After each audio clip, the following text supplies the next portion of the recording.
This week, I loaded up the dogs in the truck and camp trailer for a short escape to the high plains of eastern New Mexico. The eastern third of New Mexico is basically wide open, rolling high plains that reach an elevation of over 4,000 feet above sea level in places. It was once crossed only by Plains Indians, primarily Comanches, until American pioneers began moving west in the 1800s. People found harsh conditions, very few trees for shelter, water was very scarce, and summer and winter winds were fierce. Our destination this week was the relatively unpublicized Sumner Lake and the state park that surrounds this 4,500-acre body of water. The lake itself is about 20 to 30 feet deep on average and reaches a maximum depth of 65 feet. It was created in 1936-37 by building an earthen and rock dam on the Pecos River. The lake was built to hold water for farmers to the south, around Carlsbad and Roswell. The river originates high in the Sangre de Cristo Mountains between Santa Fe and Mora and runs over 900 miles before it meets up with the Rio Grande near Del Rio, Texas. Much has been demanded of this small stream over the years. It was once said that there was no law west of the Pecos, until Judge Roy Bean arrived in Lime Tree, Texas. As you will learn in a few minutes, the outlaw Billy the Kid committed most of his mayhem west of the Pecos, where there was no law. But unfortunately for Billy, on a couple of occasions he ventured east of the Pecos, which turned out to be his undoing. Because of a recent sighting of a mountain lion near the campground, the dogs and I were on high alert. The campground itself was uncrowded when I was there, only two other campers overnight, and it has electrical hookups, which was nice considering that it got down to about 20 degrees overnight. Here we are at Sumner Lake in sort of central east New Mexico, east central, south of Santa Rosa, about 30 miles. Northwest of Fort Sumner, about 15 or 16 miles. For farmers down the Pecos River, down toward Roswell and Carlsbad. And in 1974, its name was changed from Alamogordo Lake to Lake Sumner to avoid confusion with the city of Alamogordo, which is a lot farther south and west of here. Sumner is a warm water lake that holds a variety of fish like bass, walleye, crappie, and catfish. Wandering among the pinon juniper trees, the mesquite, the grasses, and yuccas are pronghorn antelope, mule deer, coyotes, foxes, occasional mountain lion, bald eagles, and hawks. People who tried to settle out on the plains encountered a simple life, but it was not easy. Clovis newspaperman Jack Hull once wrote that people out here were called upon to make their own paths. It required extreme courage, patience, independence, and self-reliance. Here is the campground, panning down to where the dogs and I camped. A park ranger told me the campground gets quite full in the summer with fisher people and water skiers, boaters, other outdoor enthusiasts, but this time of the year it was very, very quiet. I saw this small herd of mule deer a couple of times around the state park area. What's really interesting about these deer is they protect themselves by being able to defy gravity and actually fly above the ground. They can touch the ground, but they don't need to. And they didn't seem to be all that concerned about the mountain lion, apparently because they could lift off from the ground when necessary to avoid predators. Speaking of wildlife, the dogs and I spotted these 3 wild turkeys over by the dam. Let's see if it's true that wild turkeys will gobble in response to a loud noise like a horn honk or a crow call. Sure enough. Well, let's go take a look at the dam that was built in about 1960 to hold water in from the Pecos River and then release it downstream for irrigation purposes. This is the Pecos River as it comes out of Sumner Lake heading south. Chris Kerrigan and I hiked up to the headwaters of the Pecos River in the Sangre de Cristo Mountains of the Pecos Wilderness one time, and Chris washed his hair among a herd of elk in the very headwaters of this little river. Many years earlier, when we were in our late teens, a group of us decided to float on inner tubes down the Pecos River from northeast of Roswell around Bitter Lakes Refuge down to the highway near Bottomless Lakes. It took a lot longer than we thought because there was not much water and we had to walk portage in a lot of places. By the time we reached the bridge across the highway, we saw lots of flashing red lights. Our parents had become concerned and had called the Chaves County Sheriff's Office, who were there to greet us, which was nice.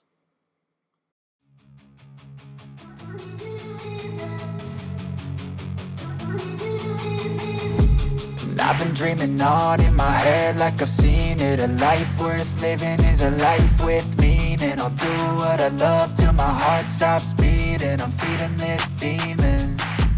Got a taste, can't erase bitterness in my face. Work a job every day.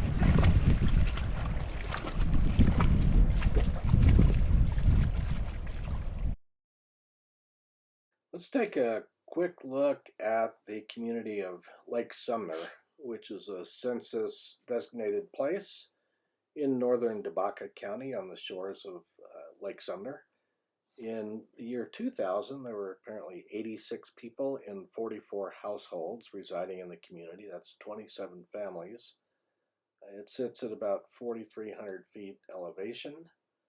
Um, I did see the Hideaway, fishing lodge, bait shop, restaurant, and liquor store that's for sale for $375,000.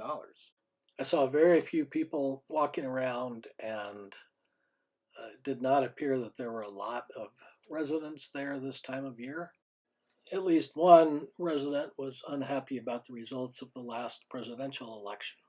Wild turkeys have either moved into town or tame turkeys have moved out. One of the interesting, very little known facts about Lake Sumner is this is where Jerry Allen from Roswell would come with his family to go water skiing. Jerry turned out to be an excellent water skier.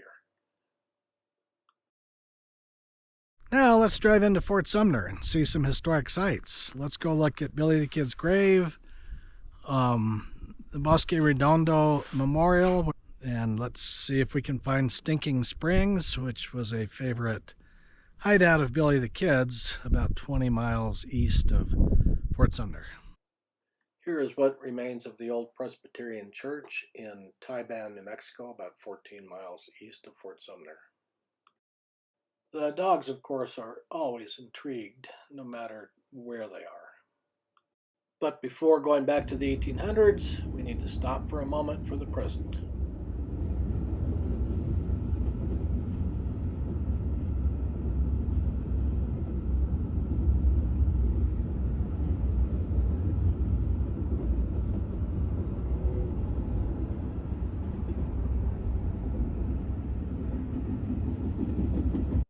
Even out here on the wide open plains, it's important to obey signs like stop signs. See what I mean? Billy the Kid was reputed to have killed as many as 17 or 18 men by the time Billy was 18 years old. He liked the Fort Sumner area, and in 1880 he barricaded himself in this old farmhouse east of Fort Sumner. I couldn't actually get to it because it's on private land and the house is actually gone now. But here is basically where it was at Stinking Springs. Billy was inside with his gang, and Sheriff Pat Garrett was outside demanding that he surrender. Billy was finally apprehended, was jailed at the Lincoln County Courthouse, and escaped, killing a jail guard in the process. Later, he was back in Fort Sumner, where Sheriff Pat Garrett encountered him in the middle of the night at Pete Maxwell's house, and Garrett shot Billy to death. That was on July 14, 1881. William Bonney, one of the most infamous outlaws of the American West, dead at age 22. Here's Billy the Kid's tombstone in Fort Sumner, about 3.5 miles south of the main highway. which was stolen several times, but apparently now it's been found. In one of the darker chapters of American history, thousands of Navajo Indians were marched from western New Mexico, eastern Arizona to this spot. Thousands of people died on the march to Fort Sumner and in Fort Sumner. This was acknowledged at the time to be a tragic mistake and remains a dark chapter today.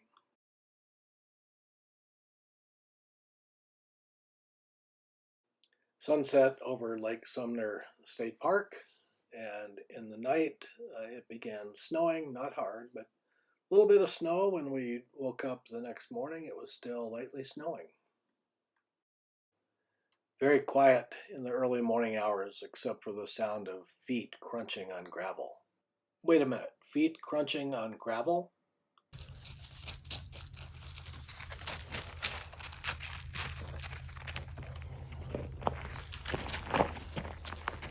It was a nice time to stay inside, drink hot coffee, make breakfast, listen to a little music. Build your side of bed. The covers were still warm where you've been laying. You had gone.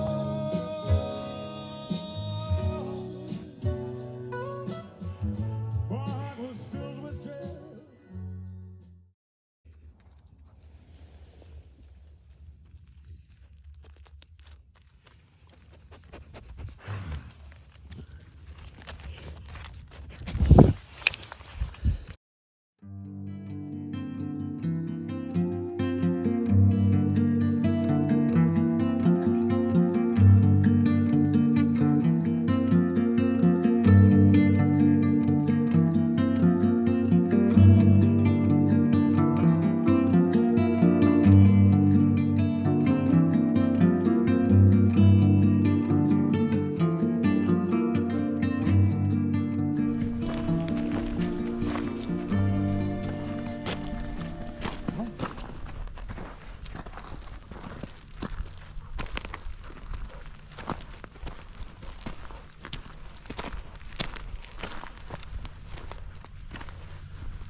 Hey, look who's up there.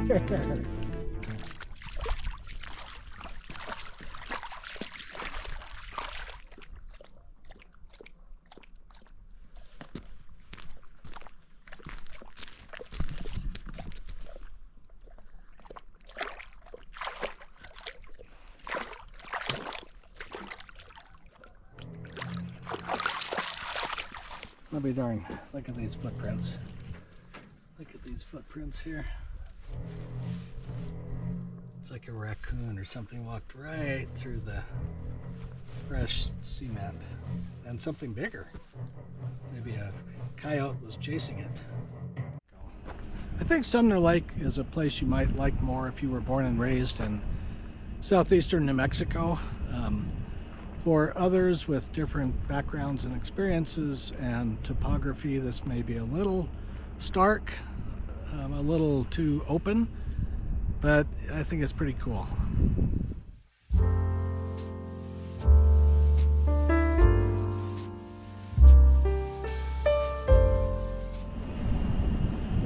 Well, let's say goodbye to Sumner Lake.